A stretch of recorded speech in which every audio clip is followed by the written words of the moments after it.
Aku masih ingat jelas senyum terakhir Ardi saat berpamitan seminggu lalu. Ia berdiri di depan rumah dengan ransel biru di punggungnya, motor hitamnya sudah menyala, dan helm setengah terpasang di kepalanya. Paling lama 3 atau 4 hari, aku balik lagi, katanya sambil melambaikan tangan. Seperti biasa, aku hanya mengangguk. Ardi adalah sahabatku sejak kecil, sudah seperti kakak sendiri. Ia bukan tipe orang yang suka mengabarkan hal-hal kecil. Kadang kalau pergi ke kota, ia bisa seharian menghilang tanpa kabar, lalu pulang dengan wajah penuh cerita.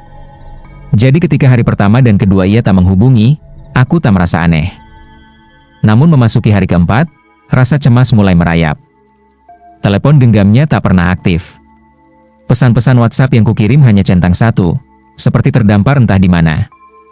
Ibu Ardi, yang sudah seperti ibuku sendiri, mulai sering duduk di teras menunggu sambil menatap jalanan. Biasanya dia selalu sempat kasih kabar, meski cuma satu pesan singkat, gumamnya lirih pada malam kelima. Aku hanya bisa mengangguk, mencoba menenangkan beliau. Hari ke-6, suasana rumah mulai berubah. Ayah Ardi beberapa kali mencoba menghubungi teman-temannya di kota, tapi tak ada yang tahu pasti keberadaan Ardi. Katanya, ia memang sempat pamit hendak bepergian ke daerah pegunungan bersama seorang rekan kerjanya, tapi setelah itu kabarnya hilang. Rasanya aneh. Seminggu tanpa kabar, sama sekali bukan gaya Ardi. Aku pun teringat pada percakapan terakhir kami, sehari sebelum ia pergi. Kalau lewat jalur pegunungan, hati-hati. Katanya sering ada kabut tebal, kataku waktu itu. Ardi hanya terkekeh. Tenang, aku sudah biasa. Lagi pula aku nggak sendiri, ada temanku. Kini, kata-kata itu menggantung di kepalaku, membuat dada terasa berat. Malam ke-7, udara rumah terasa berbeda. Angin berembus dingin, lebih menusuk daripada biasanya. Jam di ruang tamu menunjukkan pukul 11 malam. Aku duduk di kursi rotan, menatap layar ponsel yang masih kosong dari kabar. Suara ketukan pelan terdengar dari pintu depan. Tok, tok, tok. Aku langsung menoleh, hati berdegup kencang. Siapa yang datang malam-malam begini? Dengan langkah ragu aku membuka pintu, tapi halaman hanya dipenuhi kabut tipis. Tak ada siapa-siapa. Aneh, gumamku, sebelum menutup kembali pintu. Malam itu aku baru bisa tidur menjelang dini hari, tapi mimpi aneh datang menghampiri. Aku melihat Ardi berdiri di tengah jalan gelap, bajunya penuh tanah, wajahnya pucat. Ia menatapku lama sekali, lalu tersenyum. Aku pulang, katanya pelan. Tunggu aku. Seketika aku terbangun, keringat dingin membasahi pelipis. Detak jantungku tak karuan. Aku mencoba menepis mimpi itu, menganggapnya hanya karena terlalu cemas. Tapi entah kenapa, firasat buruk semakin kuat. Seolah ada sesuatu yang sedang mendekat, sesuatu yang tak bisa kujelaskan dengan logika. Hari berganti, dan ketiadaan kabar dari Ardi makin terasa ganjil. Suasana rumahnya mulai berat, seakan ada selimut gelap yang menutupi setiap sudut ruangan. Aku sering menginap di sana untuk menemani ibunya, karena beliau tak lagi bisa tidur tenang sejak hari kelima Ardi tak bisa dihubungi.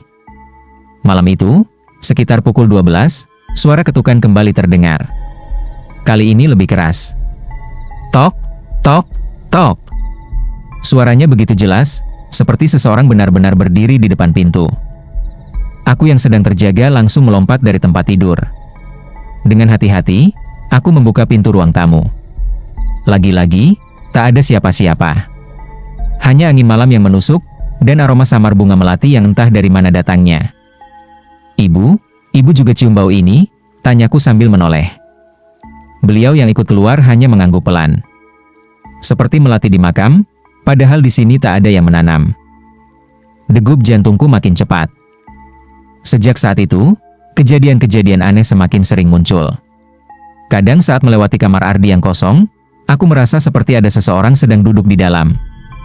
Bayangan samar terlihat dari sela pintu yang terbuka sedikit. Tapi setiap kali kubuka lebar, ruangan itu selalu kosong. Malam berikutnya, aku kembali bermimpi tentang Ardi. Kali ini ia terlihat lebih jelas. Bajunya sobek-sobek, wajahnya penuh goresan, dan tubuhnya seperti basah. Ia berdiri di tepi jurang, menatapku dengan mata sendu. Gelap sekali jalannya, aku jatuh, suaranya bergetar. Aku berusaha mendekat, Tapi tanah di bawah kakiku runtuh, membuatku tersentak bangun dengan napas memburu. Yang membuatku lebih merinding, keesokan paginya Ibu Ardi bercerita bahwa semalam ia mendengar suara anaknya memanggil dari halaman. "Bu, buka pintu, aku pulang." Suaranya begitu nyata, sampai-sampai beliau sempat menyalakan lampu teras. Tapi ketika keluar, tak ada siapa-siapa. Kami saling berpandangan, wajah pucat kami mencerminkan ketakutan yang sama. Rasanya mustahil semua ini hanya kebetulan atau sekadar mimpi. Ada sesuatu yang ingin disampaikan Ardi. Hari-hari berikutnya, gangguan itu makin sering muncul. Lampu kamar Ardi kadang menyala sendiri di tengah malam. Suara langkah kaki terdengar mondar-mandir di ruang tamu. Dan setiap kali itu terjadi, bau melati selalu mengiringi. Aku mencoba mencari penjelasan logis, tapi semakin ku coba, semakin tak masuk akal. Seolah-olah Ardi memang benar-benar ada di sana. Hanya saja, bukan lagi dalam wujud yang sama seperti saat ia pergi seminggu lalu.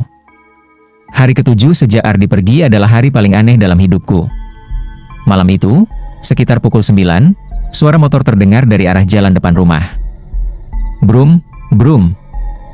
Aku yang sedang duduk di ruang tamu langsung menoleh ke arah jendela. Motor itu berhenti tepat di depan rumah. Aku mengenali suara knalpotnya. Itu, motor Ardi. "Ibu." "Itu Ardi," seruku sambil berlari keluar. Ibu Ardi yang sejak sore tak henti-hentinya duduk di teras langsung berdiri. Wajahnya bersinar lega, matanya berkaca-kaca. "Ya Allah, akhirnya kamu pulang, Nak." Dan benar saja, dari kegelapan halaman, sosok Ardi muncul. Helm setengah dikenakan, tubuhnya basah kuyup seperti habis diguyur hujan deras, meski langit malam itu cerah tanpa rintik. Pakaian yang ia kenakan terlihat kusut, dan rambutnya menempel ke dahi. "Maaf aku baru pulang," katanya lirih. Aku jatuh, jalannya gelap sekali. Aku berlari menghampiri, memeluknya erat. Tapi tubuhnya terasa dingin luar biasa, seperti memeluk batu es. Aku refleks terlepas, menatap wajahnya.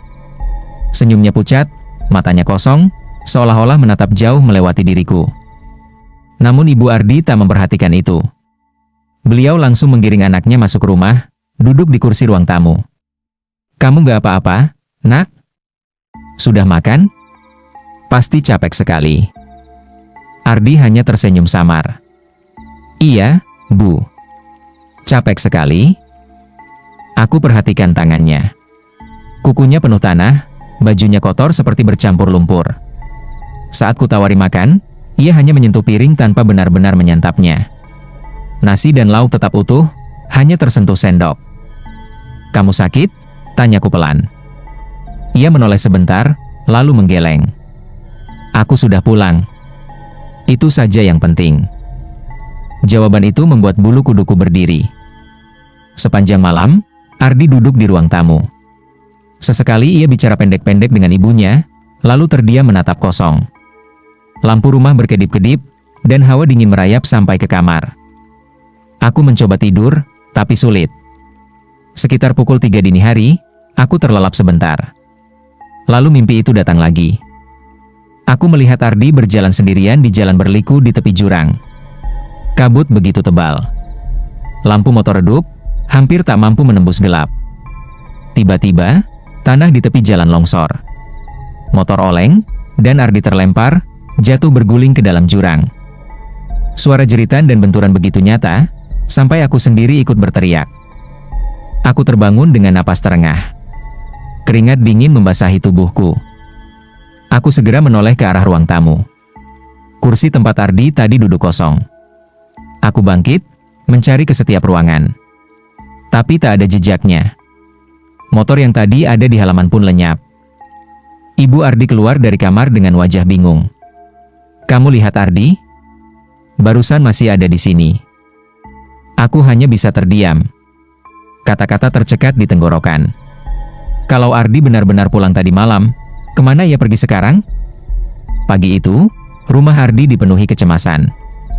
Aku dan ibunya masih sibuk mencari tanda-tanda keberadaan Ardi. Semalam ia duduk, bicara, bahkan sempat tersenyum. Tapi kini ia lenyap begitu saja, seolah tak pernah kembali. Motor yang sempat kami dengar juga hilang tanpa jejak. Ibu Ardi duduk di ruang tamu, wajahnya pucat, matanya sembab karena tangis yang tak henti sejak dini hari. Aku masih mencoba berpikir logis, mungkin Ardi keluar sebentar? Tapi aneh, mengapa tidak berpamitan? Dan mengapa tubuhnya semalam begitu dingin, seakan bukan manusia hidup? Ketegangan itu terpecah oleh suara ketukan keras di pintu. Duk! Duk! Duk!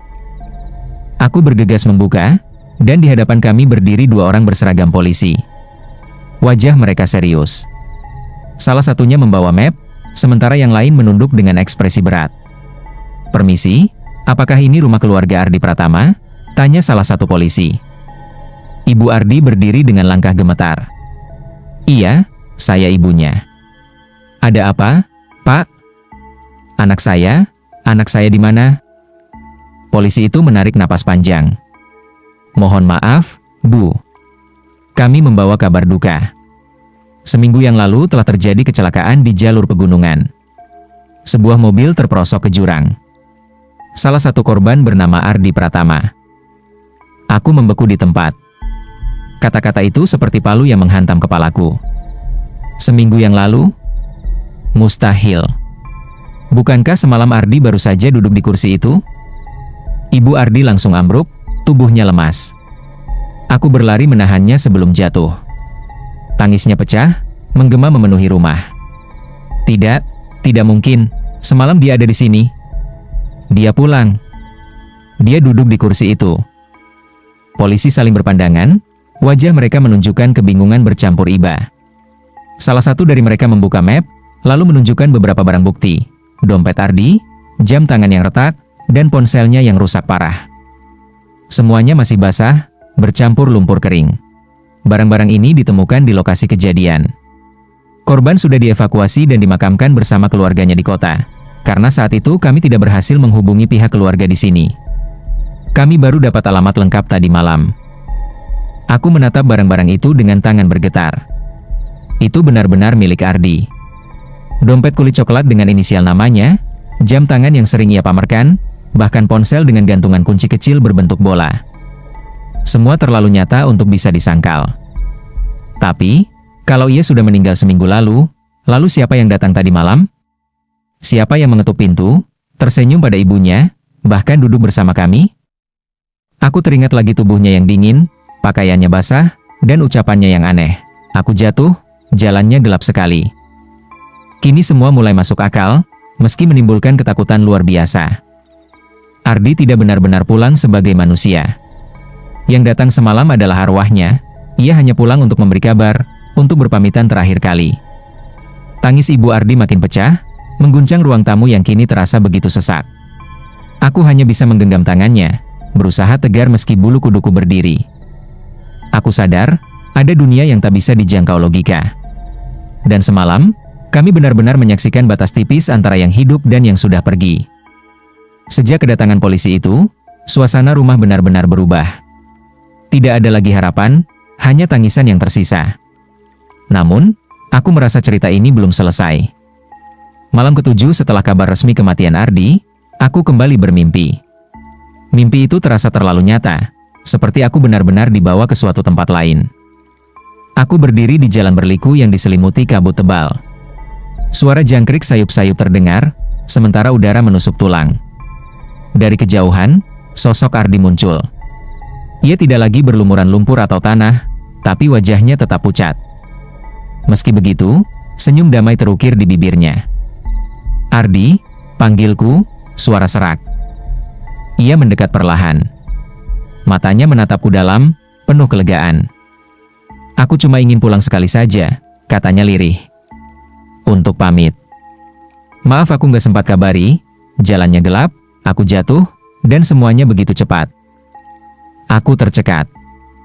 Kata-kata itu sama persis dengan ucapannya semalam saat pulang. Hanya saja kini, aku merasa ia benar-benar ingin meninggalkan pesan terakhir. Ia melanjutkan, "Bilang sama ibu, jangan menangis terus. Aku sudah tenang. Doakan aku, supaya jalanku terang." Aku ingin menjawab, tapi tenggorokanku terkunci. Air mata mengalir deras, hanya mampu menatap sahabat yang kini berdiri di hadapanku untuk terakhir kali. Ardi mengangkat tangan, melambai pelan. Tubuhnya perlahan memudar, semakin transparan, lalu menyatu dengan kabut. Senyumnya menjadi hal terakhir yang kulihat, sebelum ia benar-benar lenyap. Aku terbangun dengan dada sesak, mata basah. Namun, entah mengapa ada ketenangan yang tersisa. Seolah pesan itu memang dititipkan lewat mimpiku, agar sampai kepada ibunya. Keesokan paginya, aku menceritakan semua pada beliau. Dan untuk pertama kalinya sejak kabar duka itu datang, Ibu Ardi berhenti menangis. Beliau hanya menatap langit dengan mata berkaca-kaca, lalu berbisik lirih, "Kalau begitu, tenanglah, nak. Ibu ikhlas." Hari-hari berikutnya terasa sunyi. Tidak ada lagi suara motor Ardi yang biasa meraung di depan rumah, tidak ada lagi tawanya yang memenuhi ruang tamu. Namun ada satu hal yang tertinggal, keyakinan bahwa ia sempat kembali, walau hanya sebentar, untuk memberi kabar. Sejak malam itu, tak pernah lagi ada bau melati, suara ketukan, atau mimpi aneh. Semua terasa tenang, seolah Ardi benar-benar sudah pergi ke tempat yang lebih damai. Kadang aku duduk di teras, menatap jalan tempat ia terakhir melambaikan tangan sebelum pergi. Hati kecilku tahu, ia sudah tidak akan kembali. Tapi aku juga percaya, cinta seorang anak pada keluarganya begitu kuat hingga sanggup melampaui batas dunia. Aku menutup cerita ini dengan satu pelajaran. Kadang, perpisahan tidak selalu lewat kata-kata. Kadang, arwah sendiri yang pulang untuk berpamitan. Hikmah dari kisah ini adalah bahwa hidup dan mati hanyalah soal waktu, dan kita tidak pernah tahu kapan perpisahan itu datang. Karena itu, selama masih ada kesempatan, kita harus saling menyayangi, mendoakan, dan menghargai orang-orang terdekat. Sebab ketika ajal menjemput, yang tersisa hanyalah doa, kenangan, dan keikhlasan untuk melepaskan mereka dengan tenang. Demikianlah akhir dari cerita ini. Terima kasih sudah menonton sampai akhir. Jangan lupa like, komen, share, dan subscribe channelku agar tidak ketinggalan kisah-kisah berikutnya. Wassalamualaikum warahmatullahi wabarakatuh.